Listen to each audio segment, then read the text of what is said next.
ಈಗ ಸರ್ಕಾರಿ ಕೆಲಸ ಅಂದ್ರೆ ಸೆಲ್ಫ್ ಸೂಸೈಡ್ ಅಂತ ಹೇಳ್ತಾರೆ. ಯಾವ ಕ್ಷೇತ್ರದಲ್ಲಿ ಸಮಸ್ಯೆಗಳಿಲ್ಲ, ಎಲ್ಲ ಕಡೆನೂ ಇದೆ. ಆ ಸಮಸ್ಯೆಯನ್ನ ಸವಾಲಾಗಿ ಅದನ್ನ ಮೆಟ್ಟಿಲಾಗಿ ತಿಳ್ಕೊಂಡು ಸ್ಟೆಪ್ ಹತ್ಕೊಂಡು ಹೋಗೋದೇ ಇವತ್ತು ಆಡಳಿತ ವ್ಯವಸ್ಥೆ, ಅದು ನೌಕರ ವರ್ಗ. ಅಧಿಕಾರಿಗಳ ಒಂದು ಕಿರುಕುಳಕ್ಕೂ ಸಹ ಅವರು ಟಾಲರೇಟ್ ಮಾಡ್ಕೊಳ್ಳಕ್ ಆಗ್ತಿಲ್ಲ. ಕಾರಣಗಳು ಗೊತ್ತಿದೆ, ಯಾಕೆ ಆಗ್ತಿಲ್ಲ ಏನು ಅಂತ ನಾವು ಬಹಿರಂಗವಾಗಿ ಚರ್ಚೆ ಮಾಡಲಿಕ್ಕೆ ಬರುವುದಿಲ್ಲ. ಸರ್ಕಾರಿ ನೌಕರರಲ್ಲಿ ಇವತ್ತಿಗೂ ಇರುವಂತ ಒಂದು ದೊಡ್ಡ ರೋಗ ಅಂತ ಹೇಳಿದ್ರೆ ಭ್ರಷ್ಟಾಚಾರ ಸರ್. ಈಗ 5 ಬೆರಳು ಹೆಂಗೆ ಒಂದು ಸಮ ಇರಲ್ವೋ, ಎಲ್ಲರಿಗೂ ಕೂಡ ವ್ಯತ್ಯಾಸಗಳಿರ್ತದೆ. ಯಾವ ಕ್ಷೇತ್ರದಲ್ಲಿ ಇಲ್ಲ ಅಂತ ಹೇಳಿದ್ರೆ ನಾನು ಚರ್ಚೆ ಮಾಡ್ಲಿಕ್ಕೆ ಸಿದ್ಧಿದ್ದೇನೆ. ಹೆಣ್ಣು ಮಕ್ಕಳ ಒಂದು ವಿಚಾರ ತಗೊಂಡಾಗ ಕೂಡ ಸರ್ ಋತುಚಕ್ರದ ಒಂದು ರಜೆ, ಇದು ಕೂಡ ಇತ್ತೀಚಿನ ಒಂದು ಗೌರವ ತರುವಂತ ಹೆಣ್ಣು ಮಕ್ಕಳಿಗೆ ಒಂದು ಹೆಮ್ಮೆಯ ರಜೆ. ಕರ್ನಾಟಕ ಸುಮನ ಸಾಧಕ ಪ್ರಶಸ್ತಿಯನ್ನ ಸರ್ಕಾರಿ ನೌಕರರಿಗೆ ಈ ಒಂದು ಪ್ರಶಸ್ತಿಯನ್ನ ಕೊಡ್ತಾ ಇದ್ದೀವಿ ಸರ್. ಪ್ರಪ್ರಥಮವಾಗಿ ಸರ್ಕಾರಿ ನೌಕರರಿಗೆ ಸುಮನ ಟಿವಿ ಕನ್ನಡ ಒಂದು ಒಳ್ಳೆ ಹೆಜ್ಜೆಯನ್ನಿಟ್ಟಿದೆ. ಸಹಕಾರ ಕೊಡುವಂತ ಕೆಲಸವನ್ನ ಸಂಘಟನೆ ಮಾಡ್ತದೆ. ನಮಸ್ಕಾರ ವೀಕ್ಷಕರೇ, ನೀವು ನೋಡ್ತಾ ಇದ್ದೀರಿ ಸುಮನ್ ಟಿವಿ ಕನ್ನಡ. ನಾನು ಅನಿತಾ ಗೌಡ. ಅತ್ಯಂತ ಪ್ರಭಾವಶಾಲಿ ಸಂಘಟನೆಯಾದ ಕರ್ನಾಟಕ ರಾಜ್ಯ ಸರ್ಕಾರಿ ನೌಕರರ ಸಂಘದ ಅಧ್ಯಕ್ಷರಾದ ಶ್ರೀ CS ಷಡಕ್ಷರಿ ಅವರು ನಮ್ಮ ಜೊತೆಗಿದ್ದಾರೆ. ಆಡಳಿತ ಸುಧಾರಣೆ, ಜನಸಾಮಾನ್ಯರಿಗೆ ಸವಲತ್ತುಗಳನ್ನ ಒದಗಿಸುವ ಬಗ್ಗೆ ಹಾಗೂ ಸರ್ಕಾರಿ ನೌಕರರ ಕುಂದು ಕೊರತೆಗಳು ಪರಿಹಾರ ಇವೆಲ್ಲದರ ಬಗ್ಗೆ ನಮ್ಮ ಜೊತೆಗೆ ಮಾತನಾಡಲಿದ್ದಾರೆ. ಬನ್ನಿ ಅವರ ಕಾರ್ಯಕ್ರಮಕ್ಕೆ ಸ್ವಾಗತ. ನಮಸ್ಕಾರ ಸರ್. ಹೇಗಿದ್ದೀರಿ ಸರ್? ಚೆನ್ನಾಗಿದೆ ಮೇಡಮ್. ಸರ್, ಈಗ ಸರ್ಕಾರಿ ನೌಕರರ ಸಂಘದ ನೌಕರರಿಗೆ ಹಿತ ರಕ್ಷಣೆ ಮಾತ್ರ ಅಲ್ಲ, ಸಾರ್ವಜನಿಕರ ಹಿತ ಕೂಡ ಅದರಲ್ಲಿ ಅಡಗಿದೆ ಸರ್. ನಿಮ್ಮ ಒಂದು ಸಂಘಟನೆಯಿಂದ ಹೆಚ್ಚು ಜನಪ್ರಿಯಗೊಳಿಸೋದಕ್ಕೋಸ್ಕರ ಜನಸಾಮಾನ್ಯರಿಗೆ ಯಾವ ಯಾವ ರೀತಿಯ ಕ್ರಮಗಳನ್ನ ಕೈಗೊಂಡಿದ್ದೀರಿ? ಕರ್ನಾಟಕ ರಾಜ್ಯ ಸರ್ಕಾರಿ ನೌಕರು ಅಂತ ಹೇಳಿದ್ರೆ ಕಾರ್ಯಾಂಗ ಕ್ಷೇತ್ರದ ಒಂದು ಭಾಗ. ಈಗ ಹೆಂಗೆ ಶಾಸಕರು, ಜನಪ್ರತಿನಿಧಿಗಳು ಸರ್ಕಾರ ಕಾನೂನುಗಳನ್ನು ಮಾಡುತ್ತೆ, ಆ ಕಾನೂನುಗಳನ್ನು ಫೀಲ್ಡಲ್ಲಿ ಎಕ್ಸಿಕ್ಯೂಟ್ ಮಾಡುವಂಥ ಕೆಲಸ, ಮತ್ತು ಸರ್ಕಾರ ಕಾಲಕಾಲಕ್ಕೆ ಸೂಚಿಸುವಂಥ ಸೇವೆಗಳನ್ನು, ಯೋಜನೆಗಳನ್ನು ಕಾರ್ಯಗತಗೊಳಿಸುವಂಥ ಕೆಲಸವನ್ನು ಮಾಡುವಂಥ ವರ್ಗ ಸರ್ಕಾರಿ ನೌಕರು. ಅದು ಕಾರ್ಯಾಂಗ ಕ್ಷೇತ್ರದ ವರ್ಗ. ಸರ್ಕಾರಿ ನೌಕರು ತಮಗೆ ಗೊತ್ತಿದೆ, ಯಾವುದೇ ಸರ್ಕಾರಗಳಿರಲಿ ಆ ಸರ್ಕಾರಗಳು ಕಾಲಕಾಲಕ್ಕೆ ಅವ್ರಿಗೆ ಅಂದ್ಕೊಂಡಂಥ ಜನಪರ ಯೋಜನೆಗಳನ್ನು, ಕಲ್ಯಾಣದ ಕಾರ್ಯಕ್ರಮಗಳನ್ನು ಕೂಡ ಮಾಡುವಂಥ ತಮ್ಮ ಗಮನದಲ್ಲಿದೆ. ಆ ಎಲ್ಲ ಕಾರ್ಯಕ್ರಮಗಳಿಗೆ ಕೂಡ ಜವಾಬ್ದಾರಿಯನ್ನು ತೆಗೆದುಕೊಂಡು ಆ ಕೆಲಸ ಮಾಡುವಂಥ ಕೆಲಸವನ್ನು ಮತ್ತು ಕಟ್ಟಕಡೆ ಸಾಮಾನ್ಯ ವ್ಯಕ್ತಿಗೆ ತಲುಪಿಸುವಂಥ ಕೆಲಸವನ್ನು ಇವತ್ತು ಕಾರ್ಯಾಂಗ ಕ್ಷೇತ್ರದ ನೌಕರ ವರ್ಗ ಮಾಡ್ತಾ ಇದೆ ಅನ್ನೋದನ್ನು ಭಾಳ ಅಭಿಮಾನದಿಂದ ಹೇಳಲಿಕ್ಕೆ ಬಯಸ್ತೇನೆ. ಇವತ್ತು ಕರ್ನಾಟಕ ರಾಜ್ಯ ಸರ್ಕಾರಿ ನೌಕರ ಜವಾಬ್ದಾರಿ ಕೂಡ ತುಂಬ ಇದೆ. ಈ ನಾಡು ಕಟ್ಟುವ, ನಾಡು ಉಳಿಸುವ, ನಾಡು ಬೆಳೆಸುವ, ಮತ್ತು ಈ ನಾಡಿನಲ್ಲಿರುವಂಥ ಶ್ರೀಸಾಮಾನ್ಯ ನಾಗರಿಕನ ನೆಮ್ಮದಿಯ ಬದುಕಿನ ವಿಚಾರದಲ್ಲಿ ಸರ್ಕಾರಿ ನೌಕರ ಪಾತ್ರ ಅನನ್ಯವಾಗಿದೆ ಅಂತ ಹೇಳಲಿಕ್ಕೆ ಬಯಸ್ತೇನೆ. ಸಾರ್ವಜನಿಕ ವಲಯ ಹಾಗೆ ಸರ್ಕಾರದ ನಡುವೆ ನೀವು ಒಂದು ರೀತಿ ಕೊಂಡಿ ರೀತಿ ಕೆಲಸವನ್ನ ನಿರ್ವಹಿಸ್ತೀರಿ ಸರ್. ಸೊ ಈ ಕೆಲಸಗಳನ್ನ ಮಾಡುವಾಗ ಒಂದಷ್ಟು ಯೋಜನೆಗಳನ್ನ ಜಾರಿಗೊಳಿಸಬೇಕಾಯ್ತು ಅಂತ ಹೇಳಿದ್ರೆ ಸರ್ಕಾರದ ಪಾತ್ರ ಕೂಡ ಮುಖ್ಯ ಸರ್. ಇದರ ನಡುವೆ ನೀವು ಎದುರಿಸುವಂತ ಸವಾಲುಗಳು ಸರ್, ಹೇಗೆ ಅವರಿಬ್ಬರನ್ನ ನೀವು ಓಲೈಸ್ತೀರಿ? ಒಂದು ಕ್ಷೇತ್ರ ವಿಸ್ತರಣೆ ಆದಂತೆ, ಒಂದು ರಾಜ್ಯ ರಚನೆ ಆದಂತೆ, ಒಂದು ಜಿಲ್ಲೆ ರಚನೆ ಆದಂತೆ, ಅಥವಾ ಜನಸಂಖ್ಯೆ ಹೆಚ್ಚಾದಂತೆ ಆ ಸಮಸ್ಯೆಗಳು ಅದರ ಪೂರಕವಾಗಿ ಹೆಚ್ಚಾಗ್ತಾ ಹೋಗ್ತದೆ. ಕಾರಣಗಳೇನು ಅಂದರೆ ಜನಸಂಖ್ಯೆನೇ ಮೂಲ ಕಾರಣ. ಹಾಗಾಗಿ ಸಮಸ್ಯೆಗಳು ಹೆಂಗೆ ಉದ್ಭವ ಆಗುತ್ತೆ ಅಂದರೆ ಏಕೈಕಿ ಉದ್ಭವ ಆಗೋದಿಲ್ಲ. ಮೊದಲು ಜನ ಸಮಸ್ಯೆಗಳಿದ್ದಾಗ ಪೊಲ್ಯೂಷನ್ ಇರಲಿಲ್ಲ. ಮೊದಲು ಜನಸಂಖ್ಯೆ ಕಡಿಮೆ ಇದ್ದಾಗ ಡಿಮ್ಯಾಂಡ್ಸ್ಗಳು, ಸಮಸ್ಯೆಗಳು, ಸ್ಕೀಮ್ಸ್ಗಳು ಇವೆಲ್ಲ ಇರಲಿಲ್ಲ.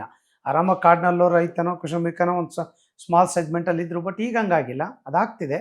ಬಟ್ ಹಾಗಂತೇಳಿ ಸರ್ಕಾರದ ಜವಾಬ್ದಾರಿ ಸಮುದಾಯದ ಹಿತ ಅದು ಭಾಳ ಮುಖ್ಯ ಆಗಿದೆ. ಆ ಎರಡನ್ನೂ ಕೂಡ ಮ್ಯಾನೇಜ್ ಮಾಡುವಂಥ ವರ್ಗ ನೌಕರ ವರ್ಗ. ಸೊ ಹಾಗಾಗಿ ಅದೇನು ಅನ್ಸೋದಿಲ್ಲ. ಸರ್ಕಾರಿ ನೌಕರು ನಮ್ಮ ಜವಾಬ್ದಾರಿಗಳನ್ನ ನಾವು ನಿರ್ವಹಿಸ್ತೇವೆ.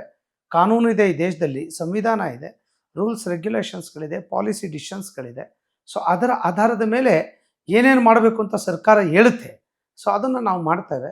ಸೊ ಹಾಗಾಗಿ ಎದುರಿಸ್ತಾ ಇದ್ದೀವ ಸಮಸ್ಯೆ ತುಂಬ ಎದುರಿಸ್ತಾ ಇರ್ತೇವೆ.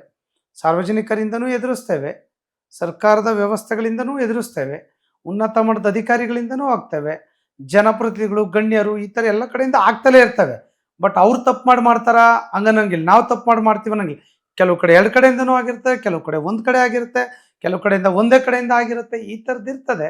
ಸೊ ಇದೆಲ್ಲದನ್ನು ಕೂಡ ತುಂಬ ಡಿಪ್ಲೊಮೆಟಿಕ್ ಆಗಿ ನಾವುಗಳು ಕೂಡ ನಿರ್ವಹಿಸ್ತಾ ಇದ್ದೇವೆ. ಮತ್ತು ಸಂಘಟನೆ ಕೂಡ ನೌಕರಿಗೂ ಕೂಡ ಹೇಳೋದಿಷ್ಟೇ, ಸಮಸ್ಯೆಗಳು, ಒತ್ತಡಗಳು ನಮಗೆ ಕೂಡ ಹಲವಾರಿದೆ. ಅದನ್ನು ಸೂಕ್ಷ್ಮವಾಗಿ ಹ್ಯಾಂಡ್ಲ್ ಮಾಡಬೇಕು, ಯೋಚನೆ ಮಾಡಬೇಕು, ಒಂದು ಯೋಜನಾಬದ್ಧವಾಗಿ ಆ ಆ ಕೆಲಸ ಮಾಡಬೇಕು ಅನ್ನುವಂಥ ಸಂದೇಶವನ್ನು ನಾವು ನೌಕರರಿಗೆ ಕೊಡ್ತೇವೆ. ಮುಂದುವರೆದು ನಾಗರಿಕರು ಕೂಡ ಅಷ್ಟೇ ತುಂಬ ತಾಳ್ಮೆ, ಸಹನೆ, ಪ್ರೀತಿ, ಅಭಿಮಾನದಿಂದ ಈ ವ್ಯವಸ್ಥೆಗಳಲ್ಲಿ ಪಾಲ್ಗೊಳ್ಬೇಕಾಗ್ತದೆ. ಯಾಕಂದರೆ ನಮ್ಮ ಸಮಸ್ಯೆ ಬಗ್ಗೆ ನಾವು ಹೇಳಬೇಕಲ್ಲ.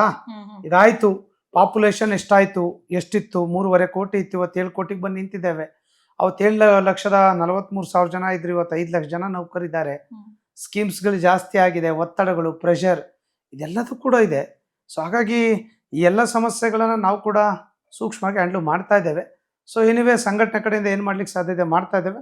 ಬಟ್ ಒಂದೊಳ್ಳೆ ಕರ್ನಾಟಕದಲ್ಲಿ ಕಾರ್ಯಾಂಗ, ಶಾಸಕಾಂಗ ಮತ್ತು ಮಾಧ್ಯಮ ರಂಗ ಇವೆಲ್ಲ ಕೂಡ ಮತ್ತು ನಾಗರಿಕರು ಎಲ್ಲ ಅಂಗಗಳು ಕೂಡ ಒಟ್ಟಾಗಿ ಒಂದು ಸ್ಮೂತ್ ಆಗಿ ಇನ್ಸ್ಟಿಟ್ಯೂಷನ್ ರನ್ ಮಾಡುವಂಥ ವಿಚಾರದಲ್ಲಿ ಸಂಘಟನೆ ಕೂಡ ಪೂರಕವಾಗಿ ಅವ್ರು ಕೈ ಜೋಡಿಸಿದೆ. ಒಂದು ಕಾಲ ಇತ್ತು ಸರ್, ಒಬ್ಬರಿಗೆ ಸರ್ಕಾರಿ ಕೆಲಸ ಸಿಕ್ತು ಅಂತ ಹೇಳಿದ್ರೆ ಲೈಫ್ ಸೆಟ್ಲು, ಮತ್ತೆ ಕುಟುಂಬಗಳು ಕೂಡ ಸಾಕಷ್ಟು ಒಂದು ಹ್ಯಾಪಿಯಾಗಿ ಫೀಲ್ ಆಗ್ತಿತ್ತು. ಗೌರ್ಮೆಂಟ್ ಕೆಲಸ ಸಿಕ್ಬಿಡ್ತು, ಇನ್ನೇನು ನಮಗೆ ತೊಂದರೆ ಇರಲ್ಲ, ಲೈಫ್ ಲಾಂಗ್ ಮಕ್ಕಳು ಎಲ್ಲರೂ ಸಹ ಜೀವನವನ್ನ ಮಾಡ್ತಾರೆ ಅಂತ ಹೇಳಿ. ಈಗ ಸರ್ಕಾರಿ ಕೆಲಸ ಅಂದ್ರೇನೆ ಸೆಲ್ಫ್ ಸೂಸೈಡ್ ಅಂತ ಹೇಳ್ತಾರೆ. ಇದ್ರ ಬಗ್ಗೆ ತಾವೇನ್ ಹೇಳ್ತೀರಿ ಸರ್? ಇದು ನಿಜಾನಾ? ಇಲ್ಲ, ಸೆಲ್ಫ್ ಸೂಸೈಡ್ ಅಂತ ಯಾವುದೋ ಇದ್ರಲ್ಲಿ ನಾನು ಗಮನಿಸ್ದೆ. ಒಂದಷ್ಟು ಪಿಡಿಒಗಳೆಲ್ಲ ಆತ್ಮಹತ್ಯೆ ಇಲ್ಲ ಇಲ್ಲ ಇಲ್ಲ, ಅದೆಲ್ಲ ಮೊದಲಿತ್ತು. ಅದೆಲ್ಲ ಹಿಂದೆ ನೀವು ಹೇಳಿದಾಗೆ ಒಂದು ವರ್ಷಕ್ಕೆ 10-15 ಜನ ಕೆಲಸಕ್ಕೆ ರಾಜೀನಾಮೆ ಕೊಡೋದು, ಆತ್ಮಹತ್ಯೆಗೆ ಶರಣಾಗೋದು ಇದೆಲ್ಲ ಇತ್ತು. 2019 ಆ್ಯಂಡ್ ಆನ್ವರ್ಡ್ಸ್ ಅದಕ್ಕೆ ಸುಧಾರಣೆ ತಂದಿದ್ದೇವೆ, ಬದಲಾವಣೆಗಳನ್ನು ತಂದಿದ್ದೇವೆ. ಆಮೇಲೆ ನಾವು ಕೂಡ ಎಂಪ್ಲಾಯೀಸ್ಗಳನ್ನು ಜಾಗೃತಗೊಳಿಸಿದ್ದೇವೆ, ಪ್ರಮಾಣ ಕಡಿಮೆ ಆಗಿದೆ ಅನ್ನುವಂಥದ್ದನ್ನು ಹೇಳಲಿಕ್ಕೆ ಬಯಸ್ತೇನೆ. ಅದೊಂದೇ ಅಂತಲ್ಲ, ಸೂಸೈಡ್ ಅಂತ ಹೇಳಿಕ್ಕೆ ಬರಲ್ಲ. ಇನ್ನೊಂದು ಆಯಾಮದಲ್ಲೂ ಕೂಡ ಹೇಳ್ತೇನೆ, ಸರ್ಕಾರಿ ನೌಕರಿ ಅಂದರೆ ಒಂದು ಗ್ಯಾರಂಟಿ ಆಗಿರುವಂಥ ಒಂದು ವೃತ್ತಿ, ಒಂದು ನೆಮ್ಮದಿಯಾಗಿದ್ದ ಜೀವನ ಮಾಡಲಿಕ್ಕೆ ಒಂದು ವ್ಯವಸ್ಥೆ, ಜೊತೆಗೆ ಸಮಾಜದಲ್ಲಿ ಒಂದು ಗೌರವ ಸಿಗುತ್ತೆ ಅಂತ ಹೇಳಿದ್ರೆ ಸರ್ಕಾರಿ ಅಧಿಕಾರಿಗಳಿಗೆ, ನೌಕರರಿಗೆ ಅನ್ನುವಂಥದ್ದು ಇದೆ. ಹಾಗಂತ ಹೇಳಿದಾಗ ಸೆಲ್ಫ್ ಸೂಸೈಡ್ ಅಂತ ಹೆಂಗಾಗ್ತದೆ? ಸಮಸ್ಯೆ ಇದೆ. ಯಾವ ಕ್ಷೇತ್ರದಲ್ಲಿ ಸಮಸ್ಯೆಗಳಿಲ್ಲ? ಎಲ್ಲ ಕಡೆನೂ ಇದೆ. ಆ ಸಮಸ್ಯೆಯನ್ನು ಸವಾಲಾಗಿ ಅದನ್ನು ಮೆಟ್ಟಿಲಾಗಿ ತಿಳ್ಕೊಂಡು ಸ್ಟೆಪ್ ಹತ್ಕೊಂಡು ಹೋಗೋದೇ ಇವತ್ತು ಆಡಳಿತ ವ್ಯವಸ್ಥೆ, ಅದು ನೌಕರ ವರ್ಗ. ಸೊ ಹಾಗಾಗಿ ಅದಿದೆ. ಸೆಲ್ಫ್ ಸೂಸೈಡ್ ಅನ್ನುವಂಥದ್ದನ್ನು ಖಂಡಿಸ್ತೇನೆ, ನಾನು ವಿರೋಧಿಸ್ತೇನೆ, ಮತ್ತು ನಾನು ಅಕ್ಸೆಪ್ಟ್ ಮಾಡ್ಕೊಳ್ಳೋಂಥ ಪ್ರಶ್ನೆ ಇಲ್ಲ. ಸಮಸ್ಯೆ ಇಲ್ವಾ? ಇದೆ. ಒತ್ತಡ ಇಲ್ವಾ? ಇದೆ. ಅದರ ನಡುವೆ ಕೂಡ ಬದುಕು ಕಟ್ಕೊಳ್ತಾ ಇದ್ದೇವೆ, ಸಮಾಜಕ್ಕೆ ಬದುಕು ಕೂಡ ಕೊಡ್ತಾ ಇದ್ದೇವೆ. ಓಕೆ, ಅಂದ್ರೆ ಸರ್ಕಾರಿ ನೌಕರರು ಅಂದ ತಕ್ಷಣ ಸರ್, ಅವರ ವಿಚಾರ ಒಂದು ಬಂದಾಗ ಸೊ ಈಸಿಯಾಗಿ ಟ್ರಾನ್ಸ್ಫರ್ ಮಾಡಿ ಬಿಸಾಕ್ಬಿಡ್ತಾರೆ, ನಾವೇನೂ ಮಾತಾಡಕ್ ಆಗೋದಿಲ್ಲ. ಸೊ ಈ ತರದ ಒಂದು ಪರಿಸ್ಥಿತಿಯಲ್ಲೂ ಕೂಡ ಇವತ್ತು ಸರ್ಕಾರಿ ನೌಕರರು ಬದುಕ್ತಾ ಇದಾರೆ. ಅಂದ್ರೆ ಕೆಳ ಮಟ್ಟದಲ್ಲಿ ಬರ್ತಕ್ಕಂಥ ಸರ್ಕಾರಿ ನೌಕರರು, ಅಧಿಕಾರಿಗಳ ಒಂದು ಕಿರುಕುಳಕ್ಕೂ ಸಹ ಅವರು ಟಾಲರೇಟ್ ಮಾಡ್ಕೊಳಕ್ ಆಗ್ತಿಲ್ಲ. ಇದ್ರ ಬಗ್ಗೆ ನಿಮ್ಮ ಸಂಘಟನೆಯಿಂದ ಹೇಗೆ ಸರ್? ಈಗ ಮೇಡಮ್ ಏನಾಗಿದೆ, ಕೆಲವು ಇಲಾಖೆನಲ್ಲಿ ಕೌನ್ಸಿಲಿಂಗ್ ಸಿಸ್ಟಮ್ ಆಫ್ ಟ್ರಾನ್ಸ್ಫರ್ಸ್ ತಂದಿದ್ದಾರೆ, ಎಜುಕೇಷನ್ ಡಿಪಾರ್ಟ್ಮೆಂಟ್ ಅದು ತಂದಿದ್ದಾರೆ, ಪ್ರೈಮರಿ, ಸೆಕೆಂಡ್ರಿ, PU ಕಾಲೇಜ್ ಎಲ್ಲ ತಂದಿದ್ದಾರೆ. ಸೊ ಮ್ಯಾಕ್ಸಿಮಮ್ ಕರಪ್ಷನ್, ಒತ್ತಡ ಇದಿಲ್ಲ. ಚೈನ್ ಸರ್ಕಲ್ ಹೆಂಗಾಗುತ್ತೋ ಆ ಸೈಕಲ್ ಪ್ರಕಾರ ಅವರು ಪೋಸ್ಟಿಂಗ್ ಎಲ್ಲ ಆಗ್ತಾರೆ. ಬಹಳ ಇಲಾಖೆಯಲ್ಲಿ ಅದನ್ನು ತರಬೇಕು ಅನ್ನುವಂಥದ್ದು, ಕೌನ್ಸಿಲಿಂಗ್ ಸಿಸ್ಟಮ್ ತರಬೇಕು ಅನ್ನುವಂಥ ಚರ್ಚೆಗಳು ನಡೆದಿದೆ. ಕಾರಣಗಳು ಗೊತ್ತಿದೆ, ಯಾಕೆ ಆಗ್ತಿಲ್ಲ ಏನು ಅಂತ ನಾವು ಬಹಿರಂಗವಾಗಿ ಚರ್ಚೆ ಮಾಡಲಿಕ್ಕೆ ಬರೋದಿಲ್ಲ. ನಾವು ಸರ್ಕಾರಕ್ಕೆ ಕೂಡ ಆಗ್ರಹ ಮಾಡಿದ್ದೇವೆ, ಮಾಡ್ತಾ ಇದ್ದೇವೆ, ಕೌನ್ಸಿಲಿಂಗ್ ಸಿಸ್ಟಮ್ ಆಫ್ ಟ್ರಾನ್ಸ್ಫರನ್ನು ತಗೊಂಬನ್ನಿ ಅಂತೇಳಿ. ಅದು ನೋಡಬೇಕು ಯಾವತ್ತಾಗತ್ತೆ ಅಂತೇಳಿ. ಸೊ ಅದಾದರೆ ಮ್ಯಾಕ್ಸಿಮಮ್ ಸಮಸ್ಯೆಗಳು ಬಗೆಹರಿತದೆ. ನಿಮ್ಮ ಪ್ರಶ್ನೆ ಕೂಡ ಅದರಲ್ಲಿ ಉತ್ತರ ಸಿಗುತ್ತೆ ಅನ್ನುವಂಥದ್ದು ನನ್ನ ಅಭಿಪ್ರಾಯ ಆಗಿದೆ. ಅದೇನೇ ಇರಲಿ, ಯಾವುದೇ ನೌಕರು ವರ್ಗಾವಣೆ, ಆತ್ಮಹತ್ಯೆ ಅಥವಾ ಬೇಜಾರು ಮಾಡ್ಕೊಳ್ಳೋದು ಅವೆಲ್ಲ ಸಹಜ ಪ್ರವೃತ್ತಿ. ವರ್ಗಾವಣೆ, ಆಡಳಿತ ವ್ಯವಸ್ಥೆ ಸಹಜ. ಮತ್ತೆ ಇನ್ನೊಂದು ಕರಪ್ಟ್ ಸರ್ ಅಂತ ಹೇಳಿದ್ರೆ, ಸರ್ಕಾರಿ ನೌಕರರಲ್ಲಿ ಇವತ್ತಿಗೂ ಇರುವಂತ ಒಂದು ದೊಡ್ಡ ರೋಗ ಅಂತ ಹೇಳಿದ್ರೆ ಭ್ರಷ್ಟಾಚಾರ ಸರ್. ಭ್ರಷ್ಟಾಚಾರ ನಿಮ್ಮ ಒಂದು ಸಂಘಟನೆಗೂ ಭ್ರಷ್ಟಾಚಾರಕ್ಕೂ ಸಂಬಂಧ ಇಲ್ಲ, ಆದ್ರೂ ಕೂಡ ಇಲಾಖೆಗಳಲ್ಲಿ ಬ್ಲಾಕ್ ಶಿಪ್ಸ್ ಇದ್ದೇ ಇರ್ತಾರೆ. ಈ ಒಂದು ಭ್ರಷ್ಟಾಚಾರವನ್ನ ಕಡಿಮೆ ಮಾಡೋದಕ್ಕೆ ನಿಮ್ಮ ಒಂದು ಸಂಘಟನೆಯ ಪಾತ್ರ ಸರ್? ನೋಡಿ, ಭ್ರಷ್ಟಾಚಾರ ಅನ್ನುವಂಥದ್ದು ನಿರಂತರವಾಗಿದೆ. ಯಾರ ನಡುವೆ ಇಲ್ಲ ಅನ್ನೋದನ್ನ ಒಂಚೂರು ನಾವು ಹೇಳ್ಬಿಟ್ರೆ ನಾನು ಅದ್ರ ಬಗ್ಗೆ ಚರ್ಚೆ ಮಾಡ್ಲಿಕ್ಕೆ ಬಯಸ್ತೇನೆ. ಯಾವ ಕ್ಷೇತ್ರದಲ್ಲಿ ಇಲ್ಲ ಅಂತ ಹೇಳಿದ್ರೆ ನಾನು ಚರ್ಚೆ ಮಾಡ್ಲಿಕ್ಕೆ ಸಿದ್ಧಿದ್ದೇನೆ. ಯಾವ ರಂಗದಲ್ಲಿ ಇಲ್ಲ ಅನ್ನೋದನ್ನು ಕೇಳಿದ್ರು ಕೂಡ ಚರ್ಚೆ ಇದ್ದೇನೆ. ಈಗ 5 ಬೆರಳು ಹೆಂಗೆ ಒಂದು ಸಮ ಇರಲ್ವೋ, ಎಲ್ಲದ್ರಲ್ಲೂ ಕೂಡ ವ್ಯತ್ಯಾಸಗಳಿರ್ತದೆ. ಹಾಗಂತೇಳಿ ಎಲ್ಲರೂ ಕೆಟ್ಟರೇ ಇರೋದಿಲ್ಲ. ಸಮಾಜದಲ್ಲಿ ಒಳ್ಳೆಯರು ಕೂಡ ಇದ್ದಾರೆ, ಅವರು ಕೂಡ ಇದ್ದಾರೆ. ಎಲೆಮರೆಕಾಯಿಯಾಗಿ ಕೆಲಸ ಮಾಡೋರು ಕೂಡ ನಮ್ಮ ನಡುವೆ ಇದ್ದಾರೆ. ಹಾಗಾಗಿ ಸರ್ಕಾರ ಕೆಲಸ ಅಂತ ಹೇಳಿದ್ರೆ, ಸರ್ಕಾರಿ ನೌಕರರು ಅಂತ ಹೇಳಿದ್ರೆ ಅದು ಮೇಲ್ವರ್ಗದಲ್ಲಿ ಇರ್ತಕ್ಕಂಥ ಅಧಿಕಾರಿಗಳಲ್ಲಿ ಬಹಳಷ್ಟು ಒಂದು ಭ್ರಷ್ಟಾಚಾರ ಏನಾಗಿದೆ. ಭ್ರಷ್ಟಾಚಾರ ಅನ್ನುವಂಥದ್ದು ಏನಾಗಿದೆ ಅಂತ ಹೇಳಿದ್ರೆ, ಅದಕ್ಕೆ ಒಂದು ಸಿಸ್ಟಮ್ ಇರುತ್ತೆ. ಯಾರು ಮಾಡ್ತಾರೆ? ಅವರೊಬ್ಬರೇ ಮಾಡ್ತಾರ? ಅದಕ್ಕೆ ಕಾರಣ ಯಾರು? ಅದಕ್ಕೆ ಕುಮ್ಮಕ್ ಕೊಡೋರು ಯಾರು? ಮತ್ತೆ ಕೊಡುವಂಥವ್ರು ಯಾರು? ಎಲ್ಲಿ ಅವ್ರಿಗೆ ಕೊಡುವವರು ಇರ್ತಾರೆ, ಎಲ್ಲಿವರೆಗೆ ಇಸ್ಕೊಳ್ಳೋರು ಇರ್ತಾರೆ ಅನ್ನುವಂಥ ಏನು ಗಾದೆ ಇದೆ, ಇದೆಲ್ಲದೂ ಕೂಡ ಕೌಂಟ್ ಆಗಿದೆ. ಸೊ ಹಾಗಾಗಿ ಅದನ್ನು ರದ್ದು ಮಾಡಬೇಕು, ಅದನ್ನು ಒಡೆದೋಡಿಸ್ಬೇಕು ಅನ್ನುವಂಥ ಚಿಂತನೆಗಳು ನಮ್ಮಲ್ಲೂ ಇದೆ. ಲೋಕಾಯುಕ್ತ ಇನ್ಸ್ಟಿಟ್ಯೂಷನ್ ಇರ್ಬೋದು, ಸರ್ಕಾರದಲ್ಲಿ ಎಲ್ಲ ಕಡೆ ಇದೆ. ಬಟ್ ಆದರೆ ಎಷ್ಟು ಮಟ್ಟಿಗೆ ಆಗ್ತದೆ ಅನ್ನೋದನ್ನು ಯೋಚನೆ ಮಾಡೋದು ಕೂಡ ನಮ್ಮ ಮುಂದೆ ಇದೆ. ನಾವು ಎಲ್ಲ ಕಡೆ ಹೇಳ್ತೇವೆ, ಬೇರೆನೇ ಕಂಪೇರ್ ಮಾಡ್ಕೊಳ್ಳಿ. ಅವನಿಗೊಂದು ಹೊತ್ತಿನ ಊಟ ಇಲ್ಲ, ನನಗೆ ಊಟ ಇದೆ, ಖುಷಿ ಪಡಬೇಕು. ನಮ್ಮ ಮಕ್ಳಿಗೆ ಒಳ್ಳೆ ಶಿಕ್ಷಣ ಸಿಗ್ತಾ ಇದೆ, ಅವನಿಗೆ ಸಿಗ್ತಾ ಇಲ್ಲ, ಖುಷಿ ಪಡಬೇಕು. ಸೊ ಇಂಥದ್ದಿದ್ದಾಗಲೂ ಕೂಡ ಕೈ ಚಾಚುವಂಥ ಪ್ರವೃತ್ತಿಗೆ ನಮ್ಮ ವಿರೋಧಗಳಿದೆ, ನಮ್ಮ ಧಿಕ್ಕಾರವಿದೆ ಅನ್ನುವಂಥದ್ದನ್ನು ಕೂಡ ನಾವು ಬಹಳ ಸಭೆಗಳಲ್ಲಿ ಕೂಡ ನಾವು ಪ್ರಸ್ತಾಪವನ್ನು ಮಾಡಿದ್ದೇವೆ. ಸೊ ಎನಿವೇ ನಡೀತಾ ಇದೆ. ಅದಕ್ಕೆ ಕಾನೂನುಗಳು ಕೂಡ ಆಗಬೇಕು. ನಾನು ಹೇಳಿದ್ನಲ್ಲ, ಕೌನ್ಸಿಲಿಂಗ್ ಸಿಸ್ಟಮ್ ಆಫ್ ಟ್ರಾನ್ಸ್ಫರ್ಸ್ ತಂದರೆ ಭ್ರಷ್ಟಾಚಾರ ತಾನೇ ಕಡಿಮೆ ಆಗ್ತದೆ. ಶಿಕ್ಷಣ ಇಲಾಖೆಯಲ್ಲಿ ಪ್ರತಿ ವರ್ಷ 25-30 ಸಾವಿರ ಜನ ಟೀಚರ್ಸ್ ವರ್ಗಾವಣೆ ಆಗ್ತದೆ. ಕರಪ್ಷನ್ ಇಲ್ಲ. ಮೊದಲಿತ್ತು, ಕೌನ್ಸಿಲಿಂಗ್ ತಂದರು, ಆನ್ಲೈನಲ್ಲಿ ಹೋಗ್ತಾನೆ, ಆನ್ಲೈನ್ ಬರ್ತಾನೆ, ಅವು ಕೂತ್ಕೊಳ್ತಾನೆ, ಅವು ಕರಪ್ಷನ್ ಆಗೋದಿಲ್ಲ. ಆ ಥರ ಎಲ್ಲ ಇಲಾಖೆಯಲ್ಲೂ ತಂದರೆ ಆ ಪ್ರಶ್ನೆಗೆ ಉತ್ತರ ಸಿಗ್ತದೆ. ಅದು ಸರ್ಕಾರದ ನಿರ್ಧಾರ, ನಿಲುವುಗಳಾಗಿದೆ. ನಾವು ಆ ವಿಚಾರದಲ್ಲಿ ಸರ್ಕಾರಕ್ಕೆ ಒತ್ತಡವನ್ನು ಹಾಕ್ತಾ ಇದ್ದೇವೆ. ಇವತ್ತಿನ ದಿನದಲ್ಲಿ ಅಂತ ಹೇಳಿದ್ರೆ ಸಾಕಷ್ಟು ವರ್ಷಗಳಿಂದ ಸುಮಾರು ಕಳೆದ ಒಂದು 25, 30, 40 ವರ್ಷದಿಂದ ಸಹ ಕೆಲಸ ಮಾಡ್ತಾ ಇರುವಂತವರು ಸರ್ಕಾರಿ ಕೆಲಸದಲ್ಲಿದ್ದಾರೆ. ಅವ್ರು ಯಾರಿಗೂ ಸಹ ಇನ್ನು ರಿಟೈರ್ಡ್ ಆಗಿರೋದಿಲ್ಲ ಸರ್. ಅವಾಗಿನ ವಿದ್ಯಾಭ್ಯಾಸನೇ ಬೇರೆ ಇತ್ತು, ಈಗ ಡಿಜಿಟಲೀಕರಣ ಆಗಿದೆ ಸರ್. ಅಂದ್ರೆ ಪ್ರತಿಯೊಬ್ಬರು ಸಹ ಕಂಪ್ಯೂಟರ್ ಅನ್ನ ಬಳಸಬೇಕು, ಅದರಲ್ಲೇ ಸಹ ಎಲ್ಲ ಅಪ್ಲೋಡ್ ಮಾಡಬೇಕು ಅಂತ ಹೇಳ್ತಾರೆ. ಅದಕ್ಕೆ ಸರ್ಕಾರ ಕೂಡ ಹೇಳುತ್ತೆ, ನಾವು ಟ್ರೈನಿಂಗ್ ತರಬೇತಿಯನ್ನ ಕೂಡ ಕೊಟ್ಟಿದ್ದೀವಿ ಅಂತ ಹೇಳ್ತಾರೆ. ಇದು ಎಷ್ಟು ಮಟ್ಟಿಗೆ ಟ್ರೈನಿಂಗ್ ಸಕ್ಸಸ್ ಆಗಿದೆ? ಕಂಪ್ಯೂಟರ್ ತರಬೇತಿಯನ್ನ ಸರ್ಕಾರ ಏನು ಕೊಟ್ಟಿಲ್ಲ. ನಾವು ಸಂಘದ ಕಡೆಯಿಂದನೇ ಕೂಡ ಸಾಕಷ್ಟು ಟ್ರೈನಿಂಗ್ಗಳನ್ನು ಕೊಟ್ಟಿದ್ದೇವೆ. ಅದಕ್ಕೆ ಕಂಪ್ಯೂಟರ್ ಲಿಟ್ರಸಿ ಎಕ್ಸಾಮ್ ಅಂತ ಹೇಳಿ ಮಾಡ್ತಾ ಇದ್ದಾರೆ. ನಮ್ಮರೆಲ್ಲ ಔಟ್ಸೈಡ್ನೆಲ್ಲ ಟ್ರೈನಿಂಗ್ ಪಡ್ಕೊಂಡು ಬರ್ತಾರೆ. ನಮಗೆ ಟ್ರೈನಿಂಗಲ್ಲಿ ಕೂಡ ಕಂಪ್ಯೂಟರ್ ಲಿಟ್ರಸಿ ಟ್ರೈನಿಂಗ್ ಇರ್ಬೋದು, ಜನರಲ್ ಟ್ರೈನಿಂಗ್ ಇರ್ಬೋದು, ಸರ್ವಿಸ್ ರೂಲ್ಸ್ ಟ್ರೈನಿಂಗ್ ಇರ್ಬೋದು, ಇದೆಲ್ಲ ಆಗಬೇಕು. ಅದನ್ನೆಲ್ಲ ಕೂಡ ಸರ್ಕಾರದ ಮೇಲೆ ಕೂಡ ಮೆಮೊರಂಡಮ್ ರೆಪ್ರೆಸೆಂಟೇಷನ್ ಕೊಟ್ಟಿದ್ದೀವಿ. ಮ್ಯಾಕ್ಸಿಮಮ್ ಟ್ರೈನಿಂಗ್ಗಳನ್ನು ನಮ್ಮ ಎಂಪ್ಲಾಯೀಸ್ಗೆ ಕೊಡಬೇಕು. ಯಾಕೆಂದರೆ ಒಳ್ಳೆ ಟ್ರೈನಿಂಗ್ಗಳನ್ನು ಕೊಟ್ಟರೆ ಒಳ್ಳೆ ಸರ್ವಿಸ್ಗಳನ್ನು ಫೀಲ್ಡಲ್ಲಿ ಕೊಡಲಿಕ್ಕಾಗತ್ತೆ ಅಂತೇಳಿ. ಸೊ ಆ ಮಟ್ಟಕ್ಕಿನ್ನೂ ಕೂಡ ಸುಧಾರಣೆಗಳಾಗಿಲ್ಲ. ವಿಚಾರದಲ್ಲಿ ಈಗಾಗಲೇ ಚರ್ಚೆಗಳು ಸರ್ಕಾರದ ಲೆವೆಲಲ್ಲಿ ನಡೀತಾ ಇದೆ. ಆ ಒತ್ತಡ ಏನಾದ್ರೂ ನೌಕರರಿಗೆ ಇದೆಯಾ? 100% 6 ಲಕ್ಷ ಜನ ಇರೋದು ಸರ್. ಇವಾಗ ಓದ್ಕೊಂಡಂತವ್ರಿಗೆ ಒಂದಷ್ಟು ಕಂಪ್ಯೂಟರ್ ಕಲ್ತಿರ್ತಾರ, ಅದೇನು ತೊಂದರೆ ಆಗೋದಿಲ್ಲ. ಈ ಹಿಂದೆ ಹಳಬರಿದಾರಲ್ಲ ಸರ್, ಅವ್ರಿಗೆ ಇದೊಂದು ಬಹಳಷ್ಟು ಒಂದು ಕಷ್ಟ ಸಾಧ್ಯ ಖಂಡಿತ ಆಗ್ತಿದೆ. ಅದೆಲ್ಲ ಆಗುತ್ತೆ. ಈಗ ಡೇಟ್ ಕೂಡ ಕಂಪ್ಯೂಟರ್ ಲಿಟ್ರಸಿ ಎಕ್ಸಾಮ್ ಎಕ್ಸ್ಟೆನ್ಷನ್ಗೆ ನಾವು ಅಪೀಲ್ ಮಾಡ್ಕೊಂಡಿದ್ದೇವೆ, ಸರ್ಕಾರ ಒಪ್ಕೊಂಡಿದೆ. ಅದಾಗುತ್ತೆ. ಆ ಥರದ್ದೇನು ಸಮಸ್ಯೆಗಳಿದೆ ನಾವು ಅವ್ರಿಗೆ ಗಮನ ಕೊಡ್ತಾ ಇದ್ದೇವೆ. So in the mean while ಅದು ಆಗಬೇಕು. ಕೇವಲ ಕಂಪ್ಯೂಟರ್ ಅಂತಲ್ಲ, ಎಲ್ಲ ಟ್ರೈನಿಂಗ್ಗಳು ಕೂಡ ಆಗಬೇಕು. ಆ ವಿಚಾರದಲ್ಲಿ ಸರ್ಕಾರದ ಮುಂದೆ ಚರ್ಚೆಗಳು ನಡೀತಾ ಇದೆ, ಫಾಲೋ ಅಪ್ ಮಾಡ್ತಾ ಇದ್ದೇವೆ. ಇನ್ನು ನಿಮ್ಮ ಲಾಂಗ್ ಪೆಂಡಿಂಗ್ ಬೇಡಿಕೆಗಳು ಸರ್, ಸರ್ಕಾರದ ಬಳಿ, ಯಾಕಂದ್ರೆ NPS OPS ನಾವು ಪ್ರತಿ ವರ್ಷ ನೋಡ್ತಾ ಇರ್ತೇವೆ ಸರ್. ಸೊ ಫ್ರೀಡಮ್ ಪಾರ್ಕ್ ಬಳಿ ಆಗ್ಬೋದು, ಸಾಕಷ್ಟು ಲಕ್ಷಾಂತರ ಜನ ಬಂದು ಸೇರಿ ಅವರು ಡಿಮ್ಯಾಂಡ್ಸ್ಗಳನ್ನ ಕೊಟ್ಟರು ಕೂಡ ಈ ಕಡೆ ವಿರೋಧ ಪಕ್ಷದವರು ಬರ್ತಾರೆ, ಸರ್ಕಾರದವರು ಬರ್ತಾರೆ, ನಾವೇನೋ ನಿಮಗೆ ಮಾಡ್ತೀವಿ ಅಂತ ಹೇಳ್ತಾ ಇದ್ದಾರೆ, ಹೊರತಾಗಿ ಅವರ ಒಂದು ಸಮಸ್ಯೆಗಳಿಗೆ ಇವತ್ತಿಗೂ ಪರಿಹಾರ ಸಿಕ್ಕಿಲ್ಲ. ಫ್ರೀಡಮ್ ಪಾರ್ಕ್ ಅಲ್ಲಿ ಮಾಡಿದ್ದು ನಮ್ಮ ಸ್ನೇಹಿತರುಗಳು, ಲಕ್ಷಾಂತರ ಜನ ಏನು ಸೇರಿಲ್ಲ, ಅವರ ಸಂಘಟನೆ ಮಾಡಿದ್ದಾರೆ. ಯೂನಿವರ್ಸಲ್ ಆಗಿ ಸರ್ಕಾರಿ ನೌಕರ ಸಂಘಟನೆಗಾಗಲೇ ಒಂದು ಸ್ಟೆಪ್ ಅಂತ ತಗೊಂಡಿದೆ. ಮೊನ್ನೆ ಕೂಡ ಎಕ್ಸಿಕ್ಯೂಟಿವ್ ಕಮಿಟಿ ಮೀಟಿಂಗ್ ಆಗಿದೆ. ನಿನ್ನೆ ಉಮಾ ಮಹದೇವನ್ ಮೇಡಮ್ ಅವರು NPS committee chairman, additional chief secretary of government, ಅವ್ರ ಜೊತೆ ಹೋಗಿ ಚರ್ಚೆಗಳನ್ನ ಮಾಡಿದ್ದೇವೆ. ಬೇಗ ರಿಪೋರ್ಟನ್ನು ಸರ್ಕಾರಕ್ಕೆ ಮನೆ ಮುಖ್ಯಮಂತ್ರಿಗಳು ಕೊಡಬೇಕು. ಕೊಟ್ಟ ಮೇಲೆ ನಾವು ಅದನ್ನು ಇಂಪ್ಲಿಮೆಂಟ್ ಮಾಡುವಂಥ ಒತ್ತಡ ಇರುವಂಥ ಕೆಲಸವನ್ನು ಸರ್ಕಾರದ ಮೇಲೆ ಮಾಡ್ತೇವೆ ಅನ್ನುವಂಥ ಮಾತನ್ನು ಹೇಳಿದ್ದೇವೆ. ಪ್ರಯತ್ನಗಳು ನಡೆದಿದೆ. ಗೊತ್ತಲ್ಲ, ಸರ್ಕಾರ ಇತಿಮಿತಿ, ಸರ್ಕಾರದ ಆರ್ಥಿಕ ಸ್ಥಿತಿಗತಿ ಎಲ್ಲ ನೋಡಿಕೊಂಡು ನಿರ್ಧಾರ ತೆಗೆದುಕೊಳ್ಬೇಕಾಗ್ತದೆ. ಅನಿವಾರ್ಯ ಸಂಘಟನೆ ನಮ್ಮ ಸೆಂಟ್ರಲ್ ಪೇ ಕಮಿಷನ್ ಇರ್ಬೋದು, NPS ವಿಚಾರದಲ್ಲಿ ಸ್ವಲ್ಪ ವಿಳಂಬ ಧೋರಣೆ ಆ ಥರದ್ದು ಏನಾದರೂ ತೆಗೆದುಕೊಂಡ್ರೆ ಅನಿವಾರ್ಯವಾಗಿ ನಾವು ಸಂಘಟನೆ ಕೂತ್ಕೊಂಡು ಮುಂದಿನ ಹೋರಾಟದ ನಿರ್ಧಾರಗಳನ್ನು ತೆಗೆದುಕೊಳ್ತೇವೆ. NPS OPS ಬಿಟ್ಟು ಇನ್ನು ಯಾವ ಬೇಡಿಕೆಗಳು ಪೆಂಡಿಂಗ್ ಇದೆ? ಇದೇ ಮೇಡಮ್, ಈಗ ಶಿಕ್ಷಣ ಇಲಾಖೆಯಲ್ಲಿ ಶಿಕ್ಷಕರದು C&R ತಿದ್ದುಪಡಿಗಳಾಗಿಲ್ಲ, ಪ್ರಮೋಷನ್ಗಳಾಗಿಲ್ಲ, ಅವ್ರಿಗೆ ಟೆಟ್ ಎಕ್ಸಾಮಿನೇಷನ್ ಅಂತ ಕಂಪಲ್ಸರಿ ಕೂಡ ಮಾಡಿದ್ದಾರೆ.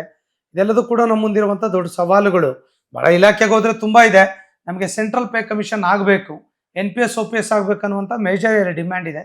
ಅದು ಈಡೇರಿದ ಮೇಲೆ ಇನ್ನು ಬೇರೆ ಬೇರೆ ಸಣ್ಣ ಪುಟ್ಟ ಸಮಸ್ಯೆಗಳಿದೆ, ಅದು ನಾವು ಬಗೆಹರಿಸ್ಕೊಳ್ತಾ ಇದ್ದೇವೆ. ಸೊ ನೋಡೋಣ ಅದು ಮುಂದೆ ಏನಾಗುತ್ತೆ ಅಂತ ಹೇಳಿ. 2019ರಿಂದ ಇದುವರೆಗೂ ಸಹ ನೀವು 2 ಬಾರಿ ಅಧ್ಯಕ್ಷರ ಸ್ಥಾನದಲ್ಲಿ ಇದ್ದೀರಿ ಸರ್. ಸಾಕಷ್ಟು ಒಂದು ಒಳ್ಳೊಳ್ಳೆ ಕೆಲಸಗಳನ್ನ ಮಾಡಿದಿರಿ. ನಿಮ್ಮ ಒಂದು ಸರ್ಕಾರಿ ನೌಕರರು ಬಹಳಷ್ಟು ಖುಷಿಯಾಗುವಂಥ ಕೆಲಸಗಳನ್ನು ಕೂಡ ಮಾಡಿದ್ದೀರಿ ಸರ್. ಅದೇ ವಿಚಾರದಕ್ಕೆ ಬಂದಾಗ, ಹೆಣ್ಣು ಮಕ್ಕಳ ಒಂದು ವಿಚಾರ ತಗೊಂಡಾಗ ಕೂಡ ಸರ್, ಋತುಚಕ್ರದ ಒಂದು ರಜೆ, ಯಾಕಂದ್ರೆ ರಜೆನೇ ಸಿಗಲ್ಲ ಸರ್, ಅದ್ರಲ್ಲೂ ತಿಂಗಳಿಗೊಂದ್ಸತಿ ರಜೆ ಸಿಕ್ಕಿದೆ ಅಂತ ಹೇಳಿದ್ರೆ ಬಹಳಷ್ಟು ಒಂದು ಸಂತಸದ ವಿಚಾರ ಸರ್. ಇದ್ರ ಬಗ್ಗೆ ಹೇಳೋದಾದ್ರೆ ನಿಮಗೆ ಗೊತ್ತಿರಲಿ ಮೇಡಮ್, 2022ರಲ್ಲಿ ಒಂದು ಚೈಲ್ಡ್ ಕೇರ್ ಲೀವ್ ಅನ್ನುವಂಥ ಒಂದು ಆದೇಶವನ್ನು ಮಾಡಿಸಿದ್ವಿ.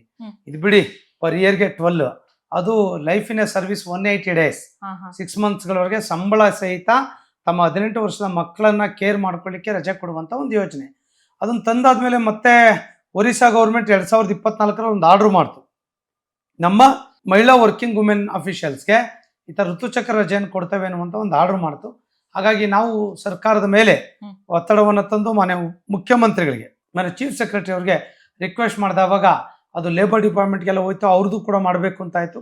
ಅವ್ರದ್ದೆಲ್ಲ ಕಾರ್ಯಾಧ್ಯಯನವನ್ನು ಮಾಡಿ ಸರ್ಕಾರ, ಸಂಘಟನೆಯ, ಮಹಿಳಾ ನೌಕರರ, ನಮ್ಮೆಲ್ಲರ ಬೇಡಿಕೆ ನಿರಂತರ ಫಲವಾಗಿ ಇವತ್ತು ಋತುಚಕ್ರ ರಜೆಯನ್ನು ಕೂಡ ಆದೇಶ ಮಾಡಿದೆ. ಈ ರಾಜ್ಯದಲ್ಲಿ 1,82,000 ಜನ ಮಹಿಳಾ ನೌಕರಿದ್ದಾರೆ. ಅನುಕೂಲ ಆಗುತ್ತೆ.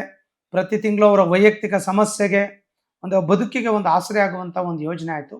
ಈ ಥರದ್ದು ಭಾಳ ಮಾಡಿದ್ದೇವೆ. ಇದು ಕೂಡ ಇತ್ತೀಚಿನ ಒಂದು ಗೌರವ ತರುವಂಥ ಹೆಣ್ಣು ಮಕ್ಕಳಿಗೆ ಒಂದು ಹೆಮ್ಮೆಯ ರಜೆ.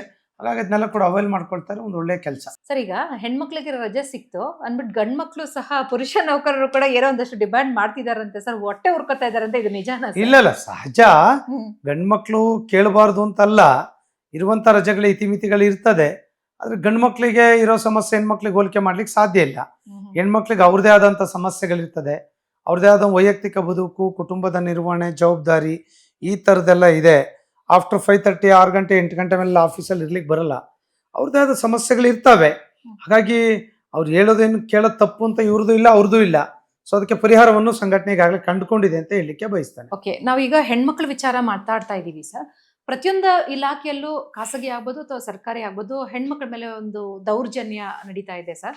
ಎಷ್ಟೋ ಜನ ಹೆಣ್ಮಕ್ಳು ಆ ದೌರ್ಜನ್ಯವನ್ನ ಸಹಿಸಕ್ ಆಗಿಲ್ಲ ಅಂದ್ರೂ ಕೂಡ ಅವರ ಒಂದು ಅನಿವಾರ್ಯದಿಂದ ಅದೆಲ್ಲವನ್ನು ಸಹ ಅನುಸರಿಸ್ಕೊಂಡು ಹೋಗ್ತಾ ಇದ್ದಾರೆ, ಅಡ್ಜಸ್ಟ್ ಮಾಡ್ಕೊಂಡು ಹೋಗ್ತಾ ಇದ್ದಾರೆ ಸರ್. ಇದಕ್ಕೆ ಸಂಬಂಧಪಟ್ಟ ಹಾಗೆ ಸರ್ಕಾರಿ ನೌಕರರ ಸಂಘದ ಅಧ್ಯಕ್ಷರಾಗಿ ತಾವೇನ್ ಹೇಳ್ತೀರಿ ಸರ್? ನೋಡಿ, ಹೆಣ್ಣು ಮಕ್ಕಳದು ದೌರ್ಜನ್ಯ, ಅವ್ರ ಮೇಲೆ ಅಲ್ಲೇ ಇತ್ತೀಚಿನ ಪ್ರಕರಣ ತಾವು ಉಲ್ಲೇಖಿಸಿದಂತೆ ಗೊತ್ತಿದೆ.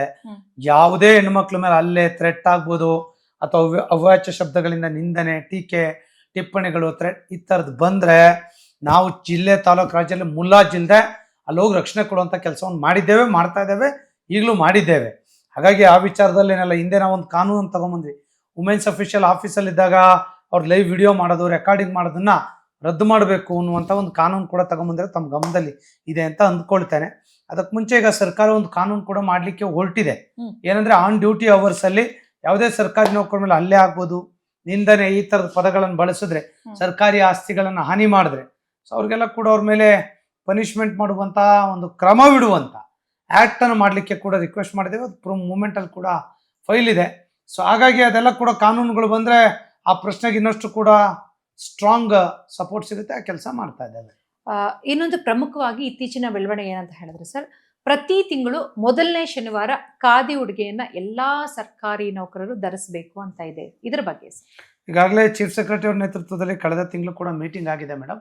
ಸೊ ಅವರು ಕೂಡ ಆ ವಿಚಾರದಲ್ಲಿ ಒಪ್ಪಿಗೆ ಸೂಚಿಸಿದರೆ ಎವ್ರಿ ಶನಿವಾರ, ಮೊದಲ ಶನಿವಾರ ತಿಂಗಳಲ್ಲಿ ಖಾದಿ ಡ್ರೆಸ್ಸನ್ನು ಹಾಕಬೇಕು ಅನ್ನುವಂಥ ಒಂದು ಚರ್ಚೆಗಳಾಗಿದೆ. ಈಗಾಗಲೇ ಸೆಲೆಕ್ಷನ್ ಕೂಡ ಮಾಡಿದ್ದೇವೆ. ನಾನು ರಾಜ್ಯದ ಎಲ್ಲ ನೌಕರರು ಕೂಡ ವಿನಂತಿ ಮಾಡ್ತೇನೆ, ಖಾದಿ ಉದ್ಯಮ ಕರ್ನಾಟಕದ ಒಂದು ಉದ್ಯಮದ ಭಾಗ. ಅವರು ಕೂಡ ಶ್ರಮಿಕರಿದ್ದಾರೆ, ನೇಕಾರ ವರ್ಗ ಇದ್ದಾರೆ, ಅವ್ರಿಗೆ ಕೂಡ ಒಂದು ಪ್ರಮೋಟ್ ಮಾಡುವಂಥ ವಿಚಾರ. ಹಾಗಾಗಿ ಆ ವಿಚಾರವನ್ನು ನಾವು ಸ್ವಾಗತಿಸಿದ್ದೇವೆ. ಚೀಫ್ ಸೆಕ್ರೆಟರಿ ಸರ್ಕಾರ ಕೂಡ ಸ್ವಾಗತಿಸಿದೆ. ಬಹುಶಃ ಈ ಶನಿವಾರದಿಂದ ಪ್ರತಿ ಜಿಲ್ಲಾ ಕೇಂದ್ರದಲ್ಲಿ ಸ್ಟಾಲ್ಗಳನ್ನು ಮಾಡ್ತಾ ಇದ್ದೇವೆ. ಬೆಂಗಳೂರಿನಲ್ಲಿ ಕೂಡ ಬ್ಯಾಂಕ್ವೆಟ್ ಹಾಲ್ ಸ್ಟಾಲ್ ಮಾಡ್ತೇವೆ. ನಮ್ಮ ಸರ್ಕಾರಿ ನೌಕರ ಸಂಘದಲ್ಲಿ ಕೂಡ ಸ್ಟಾಲ್ ಮಾಡ್ತೇವೆ. ಅಲ್ಲಿ ಮಾಡಿ ಅವರೆಲ್ಲರೂ ಕೂಡ ಜಾಗೃತಗೊಳಿಸುವಂಥ ಮತ್ತು ಆ ಡ್ರೆಸ್ ಹಾಕುವಂಥ ಕೆಲಸಕ್ಕೆ ನಾವು ಕೂಡ ಸಪೋರ್ಟನ್ನು ಮಾಡ್ತೇವೆ. ಇದೊಂದು ಒಳ್ಳೆಯ ಆಲೋಚನೆ ಅಂತ ಹೇಳಲಿಕ್ಕೆ ಬಯಸ್ತೇನೆ. ಸರ್, ಪ್ರಮುಖವಾಗಿ ಇವತ್ತಿನ ದಿನದಲ್ಲಿ ಜನ ಬೆಳೀತಾ ಇದ್ದಾರೆ ಸರ್, ಸಮಸ್ಯೆಗಳು ಜಾಸ್ತಿ ಆಗ್ತಾ ಇದೆ, ಆರೋಗ್ಯದ ಸಮಸ್ಯೆಗಳು ಬಹಳಷ್ಟು ಜಾಸ್ತಿ ಆಗ್ತಾ ಇದೆ ಸರ್. 60-70 ವರ್ಷಕ್ಕೆ ಒಂದು ಹಾರ್ಟ್ ಅಟ್ಯಾಕ್ ಆಗ್ತಾ ಇದ್ದಿದ್ದು ಇವತ್ತು 35-40 ವರ್ಷಕ್ಕೆ ಹಾರ್ಟ್ ಅಟ್ಯಾಕ್ ಆಗುವಂತ ಪರಿಸ್ಥಿತಿ ಕೂಡ ಎದುರಿಸ್ತಾ ಇದ್ದೀವಿ ಸರ್. ಈ ಒಂದು ಆರೋಗ್ಯ ಸಂಜೀವಿನಿ ಅನ್ನೋ ಒಂದು ಚರ್ಚೆ ನಡೀತಾ ಇದೆ ಈಗ. ಸೊ ಇದ್ರ ಬಗ್ಗೆ ತಿಳಿಸ್ಕೊಡೋದಾಯ್ತಂದ್ರೆ ಏನ್ ಸರ್ ಇದು ಆರೋಗ್ಯ ಸಂಜೀವಿನಿ, ಹೇಗೆ ಸರ್ ಇದು? ಆರೋಗ್ಯ ಸಂಜೀವಿನಿ ನಮ್ಮ ನೌಕರಿಗೆ ಒಂದು ಅದ್ಭುತವಾಗಿರುವಂಥ ಯೋಜನೆ. ಒಮ್ಮೆ ನಮ್ಮೆಲ್ಲ ಆಫೀಷಿಯಲ್ಸ್ಗೆ ಕೂಡ ಮೊದಲು ಕೆಲವು ಕಾಯಿಲೆಗೆ ಹೋದ್ರೆ 1 ವರ್ಷ 1.5 ವರ್ಷ ಬಿಟ್ಟು ಬಿಲ್ ಸಿಗ್ತಾ ಇತ್ತು, ಕೈಯಿಂದ ಹಾಕ್ಬೇಕಾಗಿತ್ತು. ಒಂದು ಪ್ಯಾಕೇಜಲ್ಲಿ 1 ಲಕ್ಷ ಖರ್ಚಾದ್ರೆ 12,000 ಕೊಡ್ತಾ ಇದೆ. ಈಗ ಹಂಗಲ್ಲ, 1 ಲಕ್ಷ ಖರ್ಚಾಗಲಿ 80,000 ಖರ್ಚಾಗಲಿ ಪೂರ್ತಿಯಾಗಿ ಸರ್ಕಾರನೇ ಕೊಡುವಂಥ ಯೋಜನೆ ಈಗಾಗಲೇ ಅಕ್ಟೋಬರ್ 1ನೇ ತಾರೀಕಿನ ಜಾರಿಗೆ ಬಂದಿದೆ. ಇನ್ನೂ ಅನೇಕ ಸಮಸ್ಯೆಗಳು ಅದರಲ್ಲಿದೆ, ಬಗೆಹರಿಸ್ತೀವಿ ಹಂತವಾಗಿ. ಸೊ ಅದು ಒಳ್ಳೊಳ್ಳೆ ರೀತಿಯ ಮೆಡಿಕಲ್ ವ್ಯವಸ್ಥೆಗಳನ್ನು ತರುವಂಥದ್ದು, ಹಾಸ್ಪಿಟ್ಲ್ ಎಂಪನಲ್ ಮಾಡ್ಕೊಳ್ಳುವಂಥದ್ದು ಇದೆ.